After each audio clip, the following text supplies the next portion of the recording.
નમસ્કાર દોસ્તો, world inbox academy પર આપ તમામનું હાર્દિક સ્વાગત છે. વિદ્યાર્થી મિત્રો, beyond the text book series અંતર્ગત આજ જે મુદ્દો આપણે ચર્ચામાં લેવા જઈ રહ્યા છીએ એ મુદ્દો તમે દરેકે દરેક ન્યૂઝ ચેનલમાં સાથે સાથે સોશિયલ મીડિયામાં પણ જોયો હશે. અને આ મુદ્દો છે વિદ્યાર્થી મિત્રો, ઈરાનનું ઇઝરાયલ ઉપર આક્રમણ. હવે આ મુદ્દાને લઈ અને કેટલીક ડિટેલ આપણે આજે અહીંયા જોવાની છે. તો સૌ પ્રથમ હેડલાઇન્સ જોઈ લઈએ. તો India stakes in the Iran Israel conflict and why it does not want tension to escalate. એટલે કે આ બંને દેશો વચ્ચે જે યુદ્ધ થવા જઈ રહ્યો છે, તણાવનું જે પ્રમાણ વધી રહ્યું છે, એમાં ભારતની કઈ કઈ ચિંતાઓ છે. જો ભારત આ બંને દેશો સાથે રણનીતિક અને વ્યાપારિક સંબંધો ધરાવે છે. ઈરાન સાથે પણ ભારત રણનીતિક સંબંધો ધરાવે છે, વ્યાપારિક સંબંધો ધરાવે છે, અને ઇઝરાયલ પણ ભારતનો એક સારો એવો ડિફેન્સ પાર્ટનર છે. તો આ બંને દેશો વચ્ચે જે યુદ્ધ જેવી સ્થિતિ છે એ ભારતની ક્યાંક ને ક્યાંક ચિંતામાં મૂકે છે. સૌ પ્રથમ જોઈ લઈએ કે આ વિવાદ જે છે એ કઈ રીતે વધ્યો અને તાજેતરમાં શા માટે ચર્ચામાં છે. તો 13 એપ્રિલ 2024 ના દિવસે ઈરાને 300 જેટલા ડ્રોન અને બેલાસ્ટિક મિસાઇલ જે છે એ ઇઝરાયલ ઉપર ફાયર કર્યા હતા. અને એના ઇઝરાયલે પણ પુષ્ટિ કરી છે કે કેટલાક રોકેટ જે છે એ ઇઝરાયલની ધરતી ઉપર પડ્યા છે. ઘણા બધા રોકેટ અને ડ્રોન ઇઝરાયલે જે છે ઇન્ટરસેપ્ટ કર્યા છે હવામાં. તેમ છતાં પણ કેટલાક જે છે આ પ્રમાણે પુરાવા તમે જોઈ શકો છો કે રોકેટ જે છે એ ઇઝરાયલની ધરતી ઉપર પડ્યા છે. હવે વિશ્વને એ ચિંતા છે કે ઇઝરાયલ જે છે એ આનો જવાબ કઈ રીતે આપશે. શું ઈરાન ઉપર પાછો હુમલો કરશે? ઈરાન અને ઇઝરાયલનું સીધું યુદ્ધ ચાલુ થશે? એમાં કોઈ બીજા જે છે એ ભાગીદારો જોડાશે? વિશ્વ યુદ્ધ તરફ ભારત આગળ વધશે? ભવિષ્યની શું પ્રતિક્રિયાઓ હશે એ ભવિષ્યની વાત છે. પણ ભારતની હાલમાં જે સ્થિતિ છે એને લઈને કેટલીક ચિંતાઓ છે. ભારતે જે છે એ ઇઝરાયલમાં અને ઈરાનમાં રહેલા પોતાના દેશવાસીઓ છે, ભારતીયો છે, એમના માટે એક જે માર્ગદર્શિકા છે એ લોન્ચ કરી છે. મિનિસ્ટ્રી ઓફ એક્સટર્નલ અફેરે પણ આ વાત જે છે એ પુષ્ટિ કરી છે કે ભારતીયોને આ યુદ્ધથી લઈ અને કેટલીક સલામતીને ધ્યાન રાખવાની છે. આ હતા ન્યૂઝ આપણે જોયા. હવે જોઈએ કે ભાઈ આ બંને દેશો ક્યાં છે અને આ જે વર્તમાનમાં જે યુદ્ધ થઈ રહ્યું છે આની શરૂઆત કઈ રીતે થઈ, શા માટે ઈરાન જે છે એ ઇઝરાયલ સાથે સીધા યુદ્ધમાં પ્રવેશવાની શરૂઆત કરી. તો મેપમાં જોઈએ સૌ પ્રથમ તો મેપમાં આ દેશો બંને તમે જોશો તો તમને ખ્યાલ આવશે કે ક્યાં ક્યાં એના લોકેશન છે. મિડલ ઈસ્ટ દેશો છે. ઇઝરાયલનું લોકેશન તમને જોશો તો ખ્યાલ આવશે, અહીંયા છે ઇઝરાયલ, આ છે ઈરાન. આસપાસના દેશોના પણ આપણને લોકેશન ખ્યાલ હોવા જોઈએ. આપણને ખ્યાલ છે કે ભાઈ જ્યારે રશિયા યુક્રેનનું યુદ્ધ હતું તો લગભગ વર્ષની તમામ એક્ઝામોમાં યુક્રેનની સરહદો પૂછાણી છે. આસપાસના જેટલા પણ વિસ્તારો છે એના લોકેશન જે છે એ પૂછાણા છે. તો અહીંયા પણ આ પ્રમાણેની આપણે ધ્યાન રાખવાની છે. આ તમે જોઈ શકો છો, આ રાષ્ટ્ર જે છે એ ઈરાન છે. અહીંયા તમે જે માર્ક કરેલું રાષ્ટ્ર જે છે એ છે ઇઝરાયલ. હવે આ બંને વચ્ચે યુદ્ધની શરૂઆત જે અત્યારે થઈ છે 13 એપ્રિલના, એની પૃષ્ઠભૂમિ જોઈ તો સૌથી પહેલા તો ગયા વર્ષે એક એવી ઘટના ઘટી કે જેને લઈ અને ઈરાન અને ઇઝરાયલ વચ્ચે સંબંધો ખૂબ જે છે એ વણસે છે, ખરાબ થાય છે. અને એ તારીખ હતી વિદ્યાર્થી મિત્રો 7 ઓક્ટોબર 2023. આ દિવસની એક એવી ઘટના થઈ કે જેણે આ બંને દેશો વચ્ચેનું ટેન્શન વધારી દીધું. અને એ જે ઘટના હતી એ હતી હમાસનું ઇઝરાયલ ઉપર જે છે એ આક્રમણ. હમાસ જે છે એ પેલેસ્ટાઇન સમર્થિત એક મિલિટન્ટ ગ્રુપ છે. અને જે ગાઝા પટ્ટી છે એમાં એ વહીવટી સંચાલકની જે સત્તાઓ છે એ પણ ધરાવે છે. તો હવે ગાઝા પટ્ટી, પેલેસ્ટાઇન અને ઇઝરાયલ વચ્ચેનો શું વિવાદ છે એ બહુ લાંબો વિવાદ છે, એ તમને ઘણા બધા લોકોને ખ્યાલ પણ હશે. પણ આ મુદ્દાને લઈ અને હમાસે જે છે એ ઇઝરાયલ ઉપર સીધો હુમલો કર્યો છે આ તારીખે. અને એ હુમલાનો જવાબ આપતા ઇઝરાયલે જે છે એ પાછો હુમલો કર્યો ગાઝા પટ્ટીમાં, એટલે કે હમાસ ઉપર. હવે આ યુદ્ધ ચાલુ જ હતું તો ઇઝરાયલ સાથે જે છે એ બીજા 2-3 સમૂહો પણ સીધા યુદ્ધમાં ઉતરે છે. એકની શરૂઆત અથવા તો એકની વાત આપણે કરેલી પણ હતી અને એ હતું હોથી ગ્રુપ. આ હોથી ગ્રુપે જે છે એ રેડ સીમાં યમનમાં એક સ્થિત છે હોથી ગ્રુપ, જેને ઈરાનનું જે છે એ સમર્થન પ્રાપ્ત છે. એ હોથી ગ્રુપે જે છે ઇઝરાયલના ઘણા બધા જે છે એ જહાજોને નુકસાન પહોંચાડ્યું અને ઇઝરાયલના વેપારને પણ નુકસાન પહોંચાડ્યું. એટલે એ પણ ઇઝરાયલ સાથે ક્યાંક ને ક્યાંક જે છે અપ્રત્યક્ષ યુદ્ધમાં હતું.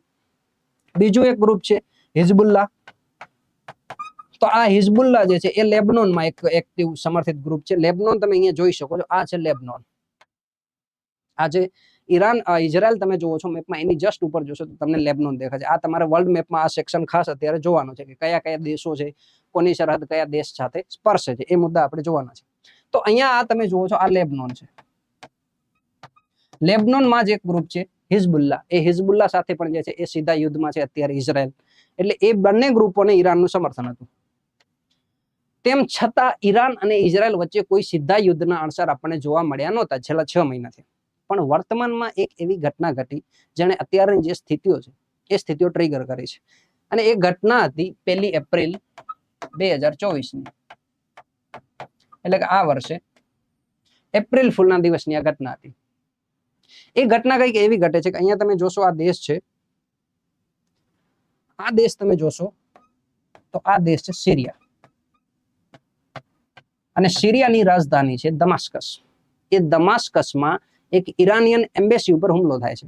કથિત રીતે એવા જે છે એ ઘણા લોકોએ પુરાવા રજૂ કર્યા છે કે ઇઝરાયલ દ્વારા એ હુમલો કરવામાં આવ્યો હતો. તેમ છતાં ઇઝરાયલે અત્યાર સુધી એવું કોઈ પોતે સ્વીકૃત નથી કર્યું કે એ હુમલો ઇઝરાયલ દ્વારા જ કરવામાં આવ્યો હતો.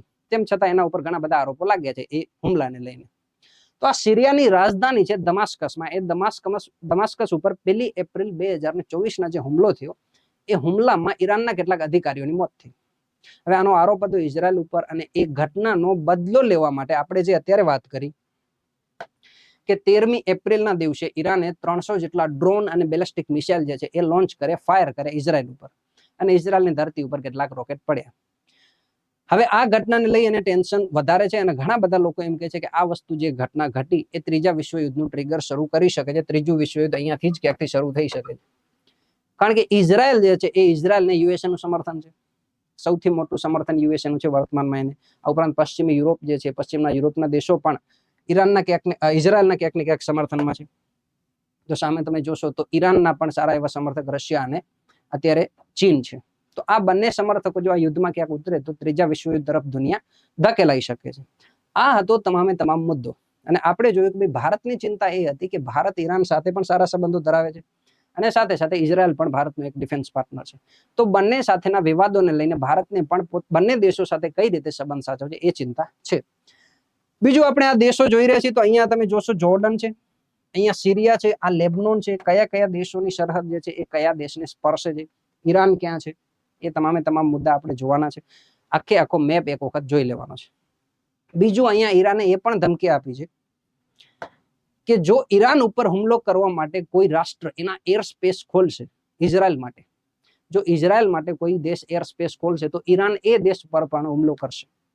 એટલે ઈરાનના જે તેવર છે એ બહુ સખત છે. અત્યારે કોઈ પણ જાતનો એ ઢીલું છોડવાના જે છે એ પ્રયાસમાં નથી.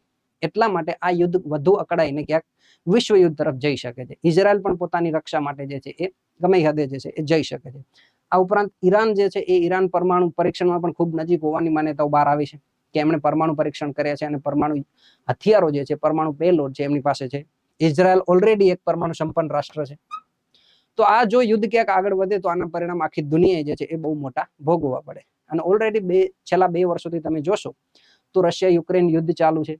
આ ઉપરાંત બીજા પણ ઘણા બધા વિવાદો જે છે એ તાઇવાન અને ચીનને લઈને પણ ઘણા બધા ચાલુ જ છે. જો આ તમામે તમામ વસ્તુઓ જે છે એ અહીંયા યુદ્ધમાં સ્વરૂપમાં પરિણમે તો ત્રીજા વિશ્વયુદ્ધ તરફ દુનિયા ધકેલાઈ શકે.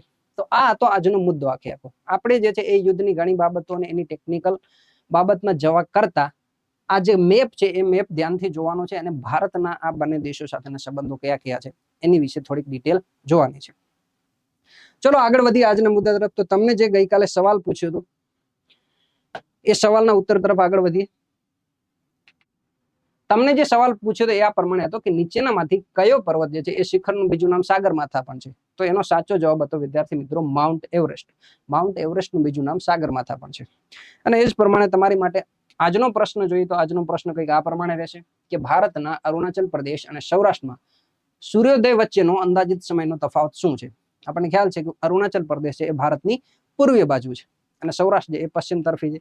તો સૌપ્રથમ સૂર્યોદય છે એ અરુણાચલ પ્રદેશમાં થાય છે, અને પછી ધીમે ધીમે આખો પશ્ચિમ તરફ સૂર્યોદય થતો જાય છે. તો એ સમયગાળો તમારે અહીંયા જણાવવાનો છે કે આ બંને વચ્ચે સૂર્યોદયનો સમયગાળો કેટલો છે? 1 કલાક છે, 1.5 કલાક છે, 2 કલાક છે કે 2.5 કલાક છે?